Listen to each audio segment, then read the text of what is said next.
What's your lasting memory of King Alfred? What's the one thing that springs to mind when you think about King Alfred School?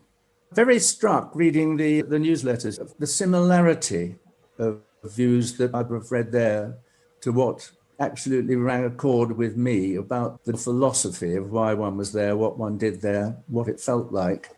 It seems that communality of existence there very much has carried on over the years. I think the thing that probably strikes me is, of course, it was tiny then, that we had, I think, 86 or something in the upper school, class sizes 10 to 12 up to O level, and my A level class was 3. The whole upper school fitted comfortably into the old Squirrel Hall, sitting on the logs there, unless it was wet, in which case we went into the covered court in the main building. And therefore you pretty well knew everybody and treated them as if it was. And I think that's why discipline and spirit and general communality was so powerful. And I think, obviously, children there were sent there because their parents had a philosophy as well. And I think one shouldn't ignore the vital importance of the sort of home environment that you're going to be in for the rest of your day and the rest of your life and your holidays. In a sense, we were pre-selected to be a certain sort of person who was likely to flourish in that sort of environment. And I hope that the philosophy is still there, and harder possibly to achieve with a much larger school. It's quite interesting. I went on, for various reasons, for my third year, to keep out of the army, I went to Hendon County Grammar for a couple of terms. And it was quite a shock to go to a conventional grammar school with, I don't know, some hundreds of people. I was in the third year, 6. Everybody, when I arrived, I didn't have a uniform. They all thought I was a new master, treated me with great reverence till that. And then when I came down from Oxford, I taught for a year at Quintin Grammar in St John's Wood, as it was in those days, with 600 odd boys, classes of 36, and discipline, a nightmare. And it was quite a shock coming from KAS and Oxford. Although it's St John's Wood, the boys by and large came up from Paddington, Notting Hill, all that. At least a third of them were on probation for various crimes, usually fairly petty, but it was rough. And it taught me a lot. And actually, my great triumph, it's interesting, where KAS came in, we'll touch on Oxford probably later, how much Oxford just felt like a continuation of school. It was just so similar. But it was applying the KAS techniques. For example, I refused to wear a gown. All the other masters wore gowns when they taught. And the headmaster stopped me in the corridor one day and said, "Oh, Mr. Anderson, I noticed you're not wearing a gown. We do here." And me, bolshy kid from KAS, said, "Headmaster, if I can't keep discipline in my shirt sleeves, fancy dress isn't going to help." Ooh, ooh, ooh, ooh. But I felt that very strongly, because it's no good trying to pretend you're something different. You didn't respect anybody by what they apparently were. They had a rank of this or that or the other. You respected them for what they were. In other words, position was not important. And I think that's one of the other things that KAS taught one, was to respect people for what they were and what they could do, not just because they had 5 stripes or 6 stripes or were called sir or whatever else. One of the triumphs, at Quintin, obviously, all the masters were called sir. And by the end of it, the boys were calling me Andy and still behaving. And that shook the headmaster too. So I think that those are examples of where the spirit of KAS, the individualism it instilled into us, not to accept something because it was laid down, but to look at it and see, was it valid? And if it wasn't valid, do something about it. And I think that, again, that was encapsulated. I sent you the lovely school council constitution. But school council was very important. And we took it seriously that we elected our 2 members from each class. Friday morning, one period was dedicated to discussing the agenda. And on the agenda, there was an absolute unwritten rule that you did not say something should be done about it. That was verboten. You had to say there is something wrong and this is what I propose, and be prepared then to stand up and defend it, and either be supported or knocked down. But at least you had to, something should be done about it, was absolutely ingrained into one. What is your constructive counter-proposal? And I hope that gives, for me anyway, part of the picture of this family thing. And I'd be very interested to know what discipline was like in the homes of a lot of my colleagues at those times. Because certainly in my place, it was no good just complaining. Yeah. The first thing Daddy would say is, "What are you going to do about it then?" And I think part of that, another huge difference between KAS and my experience at Hendon County and at Quintin, and I think it stemmed from what we've just been talking about, was the level of debate. That almost any argument, certainly at Quintin, which was much rougher than Hendon County, was pretty middle class, in the playground, in the breaks, descended to fisticuffs. That's the way you won an argument. You hit somebody. I can only remember one ever excuse for a fight at KAS. And interestingly, and this is another point worth touching on, it was from what I call an import. We used occasionally to take people who'd been expelled from other schools for bad behavior, just on a trial basis. And they would discover that there was no compulsion to go to lessons. And so they said, this is wonderful, come on, let's go and play. Why? We're here at school, we want to learn. And they would suddenly find they hadn't had any friends because nobody else had that philosophy. And virtually everyone I can think of, they gradually learned themselves that there was a different way of behaving, a different way of life. And they'd gradually, sneakily say, can we be friends then? And the only fight was one of these rejects who come in, and fairly early on, he thumped one of a regular person and broke his arm, knocked him over. And the reaction of the rest of us was interesting. And indeed, the person whose arm was broken was just, don't be silly. It's not a solution. The fight is not a solution. An argument is, a discussion is. And I think that it was very seminal for me to find this rather sad thing of the way other boys were being brought up, were being educated, and what their philosophy was. It was just so different. It's relevant because it just shows how different KAS was and why those of us who really enjoyed it there feel so passionately about it, because it was different, utterly different. And you mentioned that you found that the experience at Oxford was similar to your experience at KAS. How was that? Because at KAS, you had to learn to organize your own work. You weren't crammed. Going to Oxford, there's endless clubs you can join and things you can do. And it just felt like that. The morning one did academia and the afternoons one did whatever. A logical progression.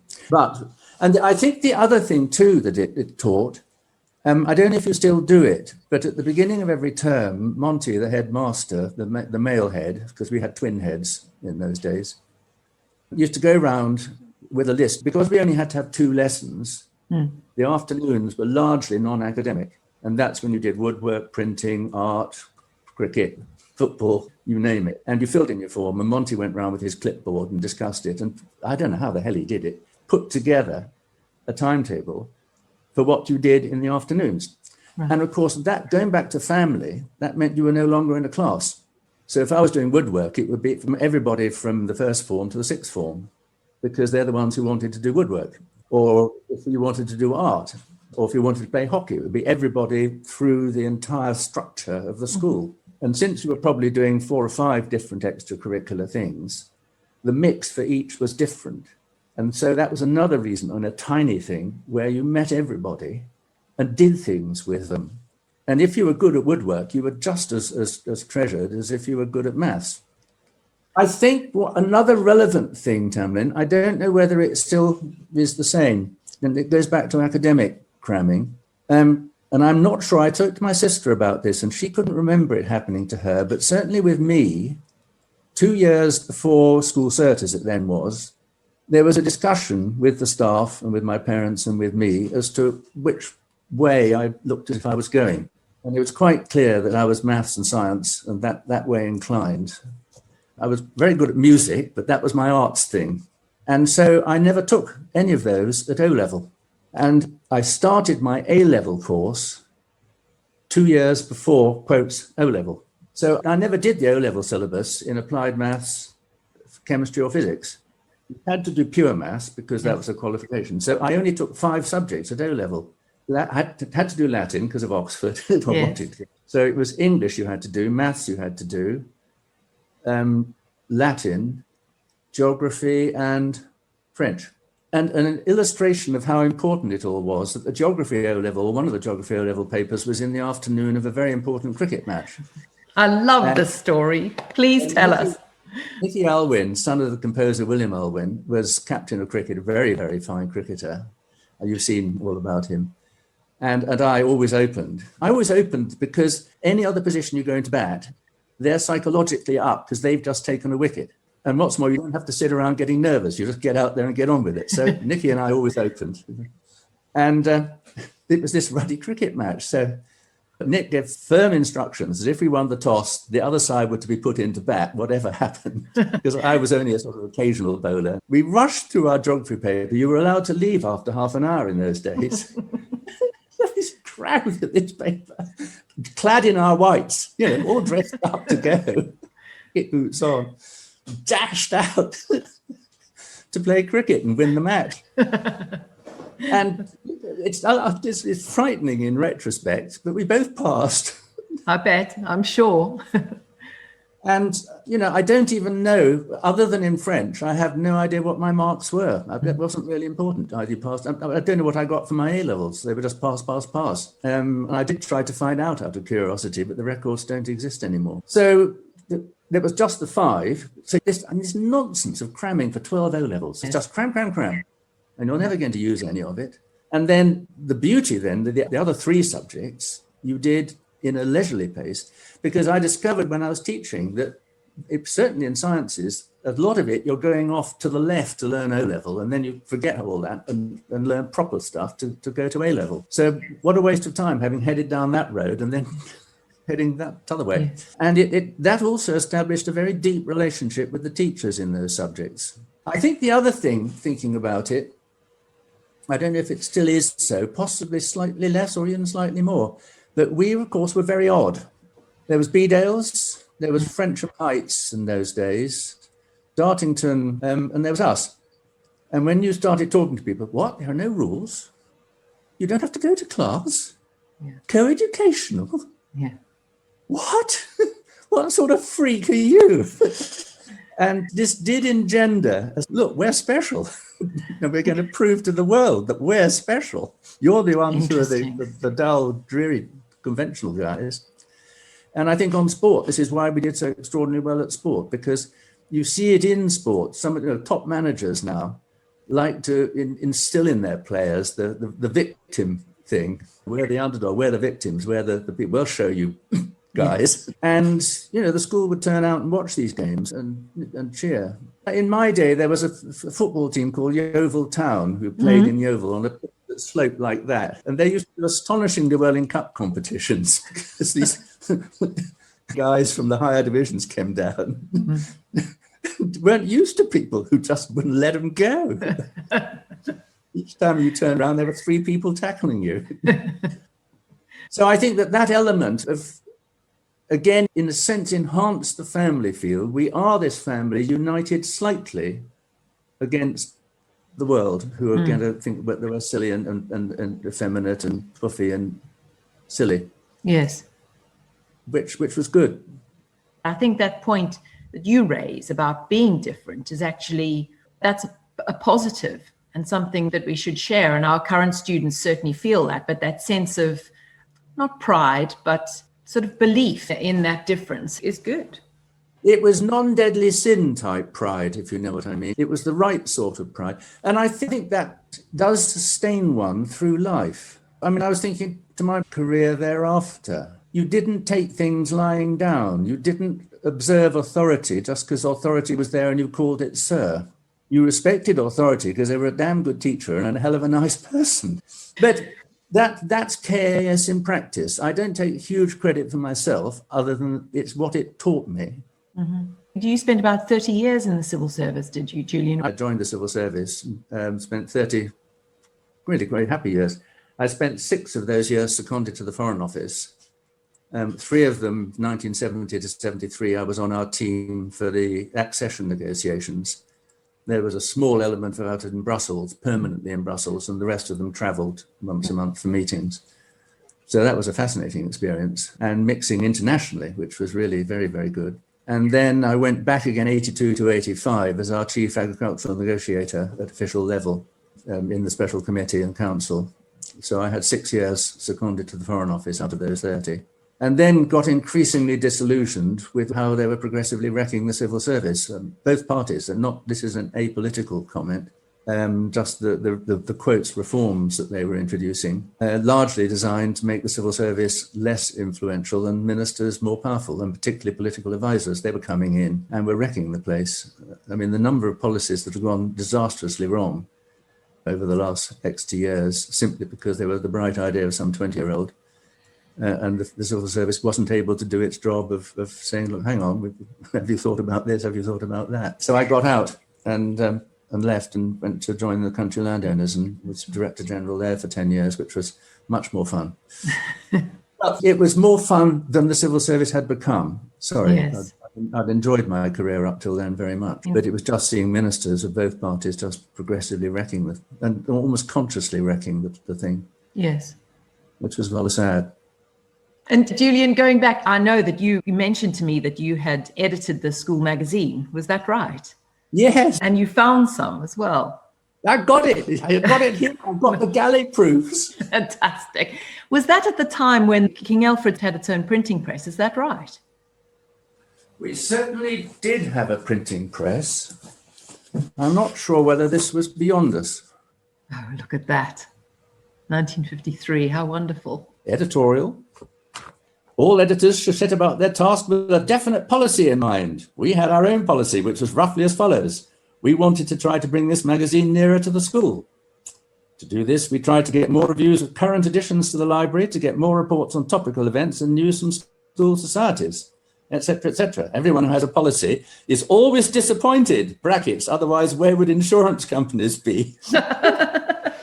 We are no exception to the rule. We simply haven't had sufficient support from the school. We've managed to collect a few articles. We've also succeeded in cutting down the death rate in the magazine. I don't know what that means, but we would remind subscribers they get the magazine they deserve.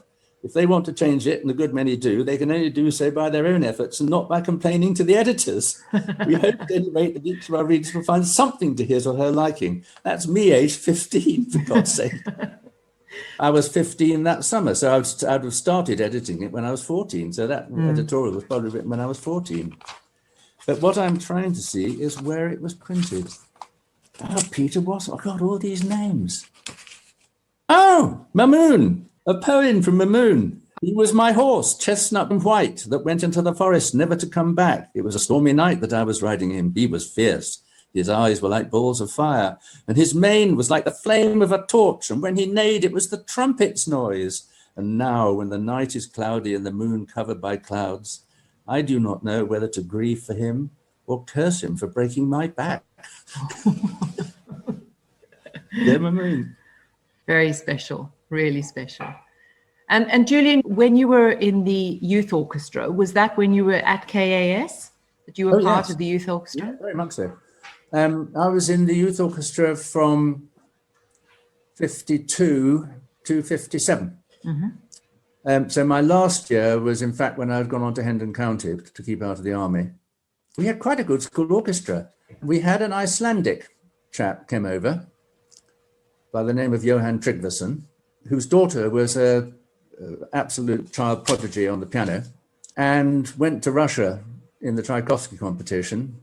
She was that good, and met a young Russian pianist with whom she fell in love, got married and had 5 children, called Vladimir Ashkenazy, who's had quite a career, first as a pianist, later as a conductor. Yes. And the loveliest thing of all is that Dodie and I had I don't think you could call it an affair. It was a sort of curiosity more than anything else. What is this growing up business all about? And we used to give concerts together. She was a wonderful pianist, I mean, really talented. And we kept in touch. And so I, of course, got to know Vo very well. And I have the enormous distinction that he was going to be the great Chopin, Tchaikovsky, romantic Russian pianist. Mm-hmm. Wasn't allowed to play Bach, wasn't allowed to play Beethoven, wasn't allowed to play any of these things. And he came over and came out and was in England, and nobody would employ him because all the big impresarios were terrified of losing their contracts with Russian artists because he was, persona non grata. And a young person working for one of the things said, well, hang on, this guy's got a future. And he left his safe employment with this big impresario firm and had one client, which was Vova. There's now expanded and has got a huge clientele, but a Yes. very brave thing for him to do. But no, two lovely stories. It's nothing. Is it something to do? It probably is to do with KAS, actually. That Vove came round to my parents' house. I've still got my mother's piano, and we did all the Brahms sonatas and all the Beethoven sonatas. He had never played them before. Really? No.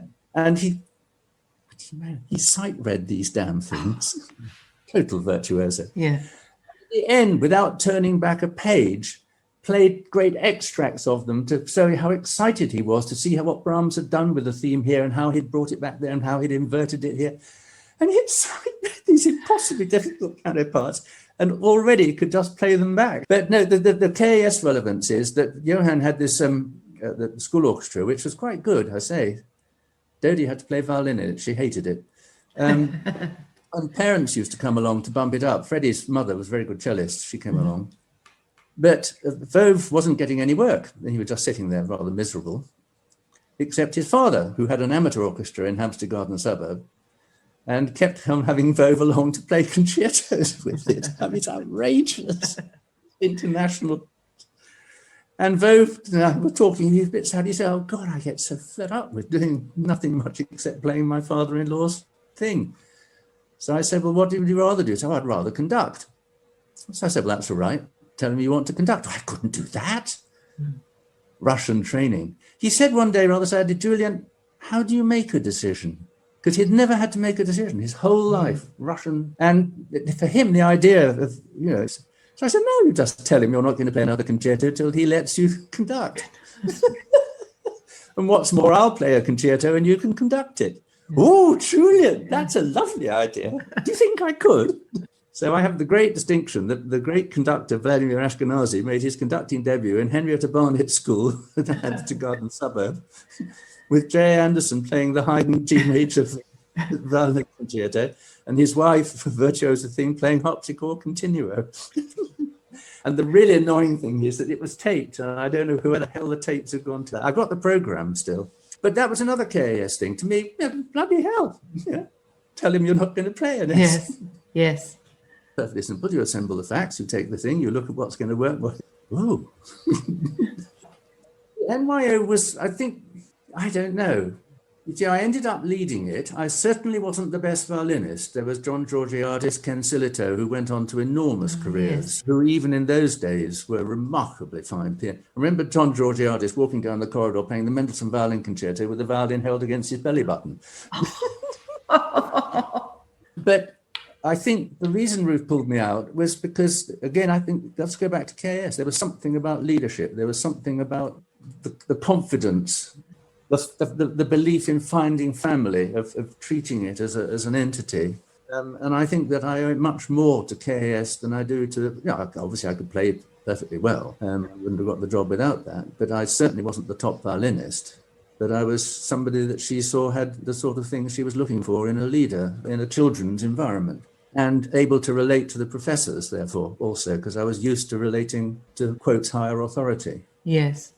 So I think thinking back, I owe a lot to KAS for getting that particular, not for getting in at all. That was just very good teaching and a lot of help from my mum and a certain amount of natural talent. But it's I think that to get to the top, and again, simply leading the university orchestra was just the obvious thing to do. The open room system was absolutely brilliant. Highly relevant to KAS is the thing we did discuss last time, that because class sizes were so small, we only had 2 subject lessons instead of 3. So the third lesson was open room. And the teacher who wasn't teaching, you had a list of what rooms were open in your timetable.